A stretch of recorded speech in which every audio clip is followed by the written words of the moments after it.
Joining us now is Democratic Senator Alex Padilla of California. He previously served as the Secretary of State of California. And Senator Padilla, in your role as Secretary of State, of course, you're closer to the voting process than most senators have ever been.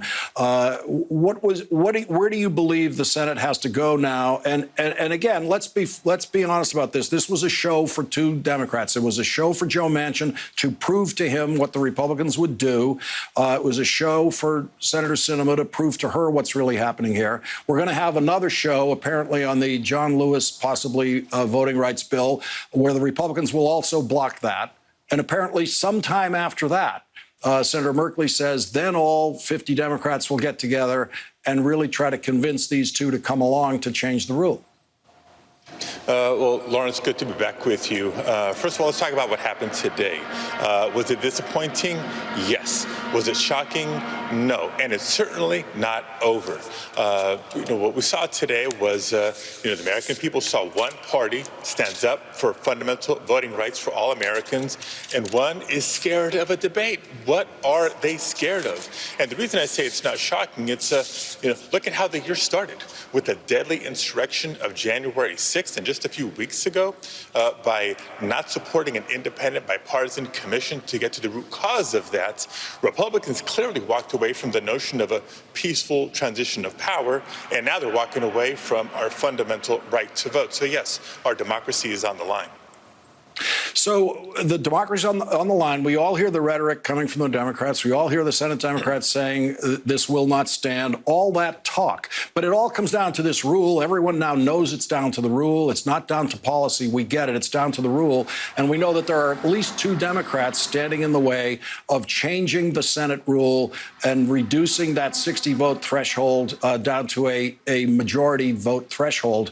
If that doesn't happen, does that mean that Democrats will then just, OK, give up? The words didn't mean anything. We tried. They wouldn't change the rule. No, failure is not an option here. So we're going to have to keep pressing.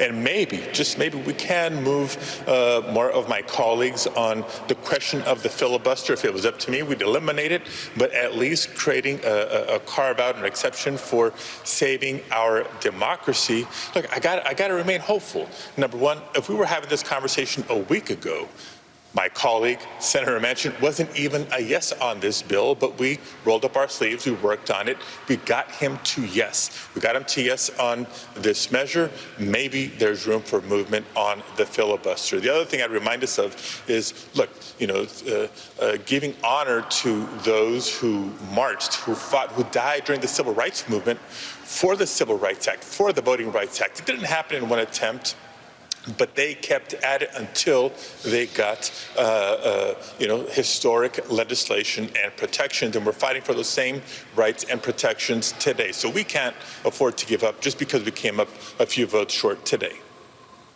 Senator, as a new senator, I don't know whether it's encouraging for you or discouraging for you to discover that Joe Manchin 10 years ago was voting exactly the opposite to the way he's talking today about the so-called filibuster rule. Maybe it's encouraging to know that you can do things and they'll be forgotten by people 10 years later. I'm not sure. But Joe Manchin, 10 years ago, when he was in your position as a new senator, one of the first things he wanted to do was and he voted to change this rule that blocked this bill today. Right. And look, prior to him joining the Senate, Joe Manchin was a governor. Prior to him serving as a governor, he was a state secretary of state. A few more years ago than myself, but at least he has a familiarity with how important a fair electoral process is on the ground. I'm going to hope we can continue to appeal to them, both on substance and on process, because 2022 is going to be here before we know it. Senator Alex Padilla, who represents more people in the United States Senate than anyone other than himself. And Senator Feinstein, thank you very much for joining us tonight. Really appreciate it. Thank you, Lawrence. Have a good night.